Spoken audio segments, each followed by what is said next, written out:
Hello everyone, welcome back to the channel. तो चलिए start करते हैं आज हमारा मैक्रो इकोनॉमिक्स का chapter number 3। Chapter number 1 circular flow of income और chapter number 2 basic concept of national income हम कंप्लीट कर चुके हैं। आज हम शुरू कर रहे हैं chapter number 3 national income and its relative aggregates. तो देखो बच्चों, इस चैप्टर में हम बेसिकली इसके एग्रीगेट्स के बारे में पढ़ेंगे कि ये क्या होते हैं एग्रीगेट्स, कैसे हम नेशनल इनकम को कैलकुलेट करेंगे।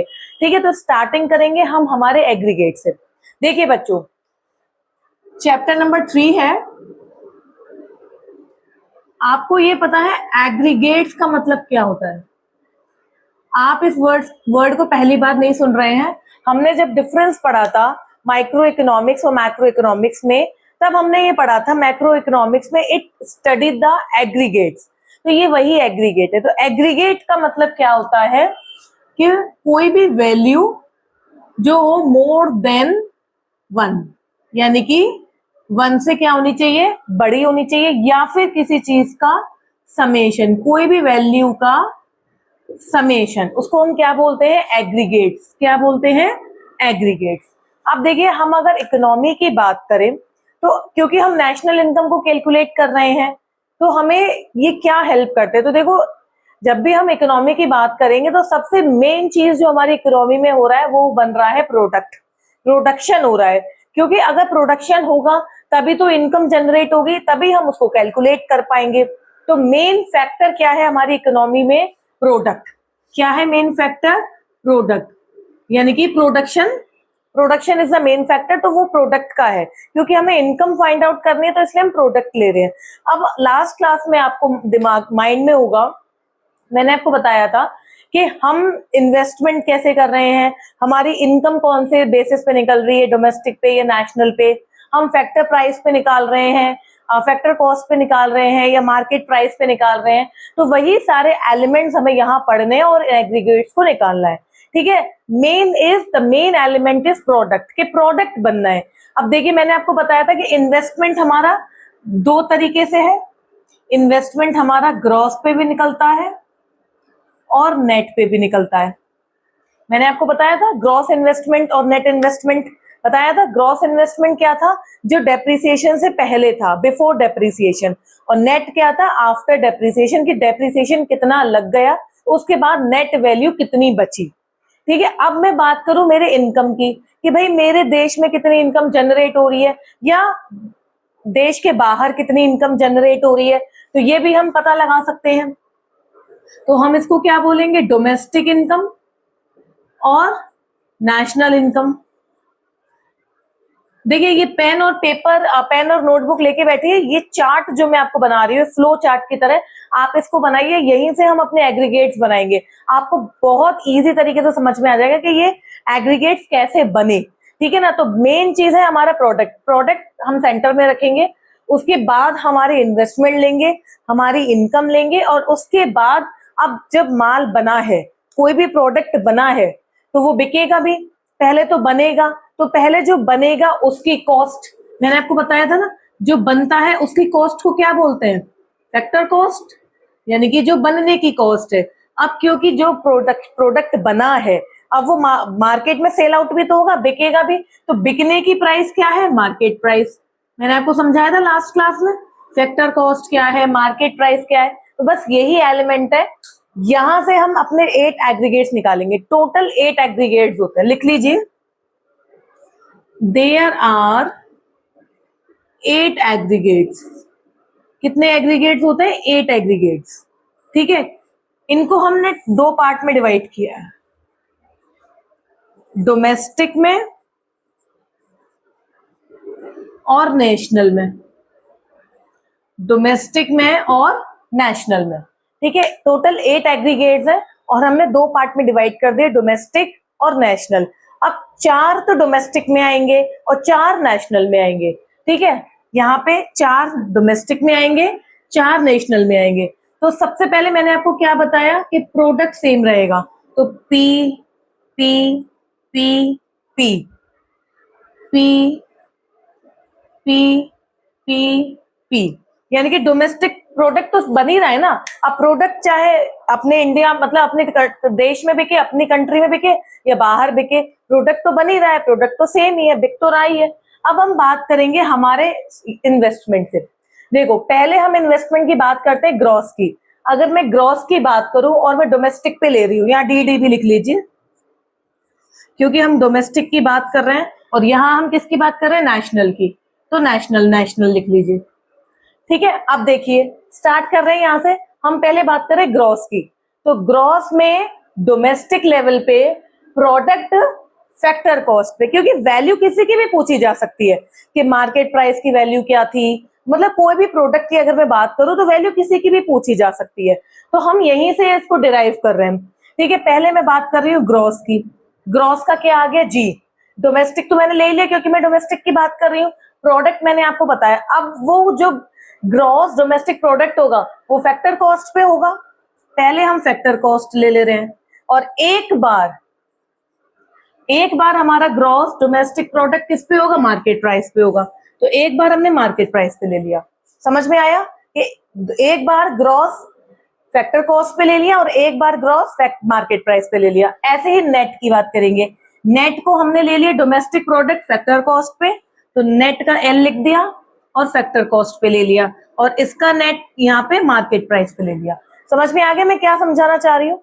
हमें इसमें क्या करना है, ये हमारे एग्रीगेट्स बन के तैयार होगा, और यही हमसे पूछे जाते हैं घुमा फिरा के, इधर से उधर पूछ देगा। अभी मैं इसको न्यूमेरिकल कराऊंगी तो आपको अच्छे से क्लियर हो जाएगा। अभी आपको इतना समझ में आया, मैं दोबारा समझा देती हूँ। देखिए कितने एग्रीगेट्स है, 8, 4 डोमेस्टिक में है, 4 नेशनल में है, जिसमें से प्रोडक्ट तो सभी जगह बन रहा है और बिक भी रहा है, तो हमने PPP सब जगह सेम लिख लिया। जो डोमेस्टिक वाले थे उसमें DDD लिख लिया, जो नेशनल वाले थे उसमें नेशनल NNL लिख लिया।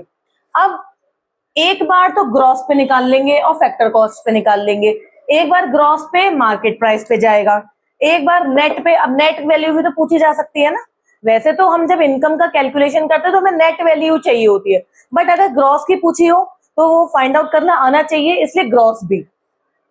तो एक बार नेट पे निकाल लिया फैक्टर कॉस्ट पे, एक बार नेट पे निकाल लिया मार्केट प्राइस पे, ये 4 एग्रीगेट्स बनके तैयार हुए। Same as national. अब नेशनल में क्या करेंगे, देखिए नेशनल में भी हम ग्रॉस पे लेंगे, हमने ग्रॉस पे ले लिया, किस पे ले लेंगे, फैक्टर कॉस्ट पे एक बार सेम ग्रॉस पे लेंगे, बस किट पे लेंगे, मार्केट प्राइस पे। समझ में आया। अब नेट की बारी आ गई, एक बार नेट पे लेंगे तो N और फैक्टर कॉस्ट, और फिर से नेट पे लेंगे, बट किस पे लेंगे, मार्केट प्राइस पे। समझ में आ गया ये एग्रीगेट्स कैसे डिराइव हुए। बस ये नेशनल में है और ये डोमेस्टिक में है। अब इसमें से जो ये है NDP@FC, इसको बोलते हैं हमारे देश की इनकम, यानी कि डोमेस्टिक इनकम। आपको क्वेश्चन में दिया होगा कैलकुलेट डोमेस्टिक इनकम, जरूरी नहीं है ये एग्रीगेट गिवन हो, तो आपको पता होना चाहिए कि डोमेस्टिक इनकम का एग्रीगेट कौन सा कहलाता है। तो net domestic product at factor cost. मैंने आपको बताया हम जो इनकम कैलकुलेट करते हैं वो नेट वैल्यू यानी कि नेट इन्वेस्टमेंट की वैल्यू पे और फैक्टर कॉस्ट पे करते हैं, मार्केट प्राइस पे नहीं करते। क्यों? क्योंकि उसमें टैक्सेस इंक्लूड हो गए। मैंने आपको बताया था ना, मार्केट प्राइस में टैक्सेस इंक्लूड है, तो उनको हम नहीं लेते इनकम को कैलकुलेट करने में। यहाँ पे NNP@FC ये हमारी नेशनल इनकम है।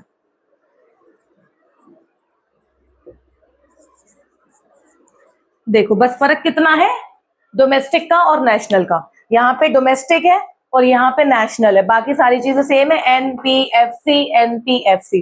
बस डोमेस्टिक और नेशनल का फर्क है। मेरे देश की इनकम तो डोमेस्टिक, मेरे देश से बाहर की इनकम तो नेशनल। आई होप आपको ये डेरिवेशन, ये मैंने जो एग्रीगेट्स बनाना बताया है, ये चार्ट बताया है, आपको अच्छे से समझ में आया होगा। आपने कॉपी में भी बनाया होगा इसे, और बना लीजिए अगर नहीं बनाया है, चाहे तो स्क्रीनशॉट ले लीजिए, इसको घर पे प्रैक्टिस कर लीजिएगा। ले लीजिए स्क्रीनशॉट, ठीक है। अब इसके बाद ये आपको समझ में आ गया। अब हमसे क्या पूछा जाता है कि ये 8 एग्रीगेट्स है, आपको कुछ कुछ वैल्यूज गिवन होंगी, जैसे मैंने आपको लास्ट क्लास में बताया था, मैंने आपको ध्यान में बताया था कि अगर मुझे नेट इन्वेस्टमेंट दिया है, ग्रॉस दिया है, तो मैं डेप्रिसिएशन को प्लस माइनस कर रही होंगी, फैक्टर कॉस्ट मार्केट प्राइस दी है, ये बताया था फैक्टर को, तो उसमें मैं NIT को प्लस माइनस कर रही होंगी, डोमेस्टिक और नेशनल इनकम से मैं क्या कर रही होंगी। तो बस इसी से रिलेटेड न्यूमेरिकल्स बनते हैं, ठीक है। तो चलिए अब मैं वो कराती हूँ, फिर आपको और अच्छे से क्लियर हो जाएगा। अपनी पेन और कॉपी लेके बैठिए। स्टार्ट करते हैं इसके न्यूमेरिकल। आई होप आपको वो पूरा चार्ट अच्छे से समझ में आ गया होगा कि कैसे एग्रीगेट्स निकालते हैं और क्या क्या चीजें हैं। अब देखिए इससे रिलेटेड न्यूमेरिकल्स आपको अच्छे से क्लियर हो जाएगा कि क्या है। तो देखिए इस टाइप का क्वेश्चन आपके पास आता है। इसमें देखो दिया हुआ है कैलकुलेट जीएनपी एट एफसी, यानी कि ये एक एग्रीगेट है, आपको निकालना है जीएनपी एट एफसी। और ऐसा ही सेम एक एग्रीगेट एनडीपी एट एमपी आपको गिवन होगा। मैंने आपको बताया ना टोटल 8 एग्रीगेट्स होते हैं, 4 डोमेस्टिक में 4 नेशनल में। तो बस कोई ना कोई एक एग्रीगेट गिवन होता है और कोई दूसरा आपको निकालना होता है। अब बस जैसे हमने मैथ्स में पढ़ा था कि x की वैल्यू फाइंड आउट, जो भी वैल्यू फाइंड आउट की जाती है उसको लेफ्ट साइड पे रखते हैं। तो बस इसमें जिसकी वैल्यू निकालनी है उसको लेफ्ट साइड रखो। आपको मैथ्स का फंडा याद है ना, बस सेम टू सेम ऐसे ही करना है। तो अब देखो इस पे मुझे क्या फाइंड आउट करना है, तो G N P at F C मुझे फाइंड आउट करना है, तो उसको मैं लेफ्ट साइड रखूंगी, रख लिया। अब क्या मुझे कैलकुलेशन करनी है उसको लिखेंगे। अब सबसे पहले जो एग्रीगेट आपको गिवन है उसे लिख लीजिए, जो एग्रीगेट गिवन है। अब देखो ये मुझे एनडीपी एट एमपी गिवन है, ये मुझे गिवन है, ये मैंने लिख लिया। अब ध्यान से सुनना और समझना कि मैं क्या कर रही हूँ। देखो मैंने आपको लास्ट क्लास में समझाया था कि ग्रॉस और नेट इन्वेस्टमेंट में जाने के लिए क्या क्या चीजें, डेप्रिसिएशन प्लस माइनस वाला बताया था, वही है। अब देखो मैंने आपको बताया था N stand for net, G stand for gross. अब मुझे नेट वैल्यू से ग्रॉस वैल्यू में जाना है, यानी कि नेट इन्वेस्टमेंट से ग्रॉस इन्वेस्टमेंट में जाना है। तो अब ध्यान करो क्या कर रहे थे हम, टोटल वैल्यू थी ना ग्रॉस वाली जो डेप्रिसिएशन से पहले की थी, तो बस क्या करूंगी मैं इसमें डेप्रिसिएशन को प्लस कर दूंगी। आप अपनी कॉपी रख के बैठिए सामने, तो उसे रिलेट कर पाएंगे। जहां पे भी आपने वो अपने चार्ट बनाया है, ये फॉर्मूलाज बनाए हैं, आपको अच्छे से क्लियर होगा। ठीक है, तो जब मुझे नेट से ग्रॉस वैल्यू पे जाना है तो मैं डेप को प्लस करूंगी। फिर मुझे डोमेस्टिक से नेशनल पे जाना है। मैंने आपको बताया था जब मुझे डोमेस्टिक से नेशनल इनकम पे जाना है तो मैं क्या कर रही हूँ, प्लस कर रही हूँ एनएफआईए। एनएफआईए क्या था, net factor income from abroad. और कैसे निकल रही थी, फीफा माइनस फीटा। आपको ध्यान हो मैंने आपको निमोनिक टर्म में बताया था कि FIFA minus FITA, factor income from abroad minus factor income to abroad, तो उससे एनएफआईए निकल आएगा। क्योंकि मुझे डोमेस्टिक से नेशनल इनकम निकालनी है तो एनएफआईए आ गया। अब प्रोडक्ट तो सेम है, अब मुझे मार्केट प्राइस से फैक्टर कॉस्ट में जाना है। अब मार्केट प्राइस इस मार्कर का मार्केट प्राइस है, तो इस पे इंक्लूसिव ऑल टैक्सेस है, पर मुझे जाना है इसकी कॉस्टिंग पे कि ये एक्चुअल में कितना बना होगा। तो मैं क्या करूंगी मैं माइनस करूंगी एनआईटी। एनआईटी क्या था, नेट इनडायरेक्ट टैक्सेस, और वो कैसे निकल रहे थे, इनडायरेक्ट टैक्सेस माइनस सब्सिडीज। बस हमारा ये फॉर्मूला बन गया। अब बस हमें कुछ नहीं करनी, वैल्यूज पुट करना है और आंसर निकालना है। Putting the values and get the answer. अब देखो एनडीपी एट एमपी कितना गिवन है, 25,000, ठीक है, प्लस डेप्रिसिएशन कितना गिवन है, 5,000, प्लस एनएफआईए कितना है। देखो एनएफआईए डायरेक्टली नहीं है, factor income FIFA minus FITA, तो FIFA minus FITA, factor income from abroad, factor income to abroad. तो देखो 400 में से 600 को माइनस करेंगी, ऐसे ही लिखेंगे, ठीक है, माइनस एनआईटी। अब एनआईटी के लिए देखो इनडायरेक्ट टैक्सेस नहीं गिवन है, सब्सिडीज गिवन है, तो जो गिवन नहीं है उसे जीरो मान लो। तो मैंने क्या किया, इसको ये यहां लिख रही हूँ ना, जीरो मान लिया। जीरो माइनस सब्सिडीज कितनी है, 30। बस इसको कैलकुलेट कर लो, अरिथमेटिक इक्वेशन बन गई। ये 25,000, ये 5,000 प्लस, अब देखो ये प्लस माइनस करेंगे तो माइनस में वैल्यू जाएगा तो माइनस का 200, और ये भी प्लस माइनस करेंगे तो ये माइनस का 30 आ जाएगा। ठीक है, इसको प्लस माइनस करेंगे, ये 25,000 प्लस 5,000, इसको डायरेक्ट 30,000 लिखो। ठीक है, ये माइनस का 200 और ये प्लस का 30। ये तो पता होगा आपको, माइनस माइनस प्लस हो जाता है। बस इसको कैलकुलेट कर लो, कितना आएगा ये, 30,000 में से 200 माइनस कर दो और 30 प्लस कर लो, यही कर लो। 30,000 200 को हम माइनस करेंगे, 0089298 298 और उसमें 30 को प्लस कर लेंगे तो 29830। क्योंकि इन वैल्यू जो है सीआर में गिवन होती है तो हम सीआर में लिखेंगे, तो हमारा आंसर क्या आ जाएगा, 29830। तो आई होप आपको समझ में आया होगा कि इसका कैलकुलेशन कैसे किया जा रहा है। ठीक है ना। अब हमारा नेक्स्ट क्वेश्चन देखिए, ये बिल्कुल ऐसी तरीके से नेक्स्ट क्वेश्चन मेरे साथ साथ करते चलेंगे तो आपको अच्छे से क्लियर होगा। अब नेक्स्ट क्वेश्चन में भी देखिए एक एग्रीगेट दिया है, एक निकालना है। अब जिसको निकालना है उसको लेफ्ट साइड कर लीजिए। देखिए NNP एट FC मुझे निकालना है और मुझे गिवन क्या है सॉरी GDP एट MP निकालना है। तो सेम अगेन वही सिचुएशन ऐसे ही बनाएंगे। देखिए ग्रॉस से नेट वैल्यू में जाना है, अब हम नेट वैल्यू में जा रहे हैं तो हम क्या करेंगे, माइनस करेंगे डेप्रिसिएशन। डोमेस्टिक से नेशनल में जाएंगे तो NFIA प्लस करेंगे और मार्केट प्राइस से फैक्टर कॉस्ट में जाएंगे तो माइनस करेंगे NIT। समझ में आ गया? सेम प्रोसीजर मैंने किया है, बस GDP MP आपको कितना गिवन है 5500 माइनस डेप्रिसिएशन। मैंने आपको बताया था डेप्रिसिएशन का दूसरा नाम कंजप्शन ऑफ फिक्स्ड कैपिटल, वो देखो वो गिवन है 300 sorry plus NFIA again FIFA minus FITA तो 150 माइनस 200। अब देखो इसमें भी माइनस की वैल्यू आएगी 150 माइनस 250, ठीक है, माइनस NIT क्या है, इनडायरेक्ट टैक्स। अब देखो इसमें इनडायरेक्ट टैक्स क्या है, GST हमारा एक इनडायरेक्ट टैक्स है तो 120 माइनस 70 क्या है हमारी सब्सिडीज। तो ये 5500, ये माइनस 300, ये माइनस में वैल्यू आ जाएगी 100 है ना, और ये माइनस का 50, ठीक है ना, 12 में से 7 गए। अब ये 5500, ये माइनस के 300, ये माइनस के 100, ये माइनस के 50, सबको प्लस कर लो और 5500 में से माइनस कर दो, कितना आ जाएगा 450, बस 450 इसमें से माइनस कर दो तो ये आ जाएगा 5040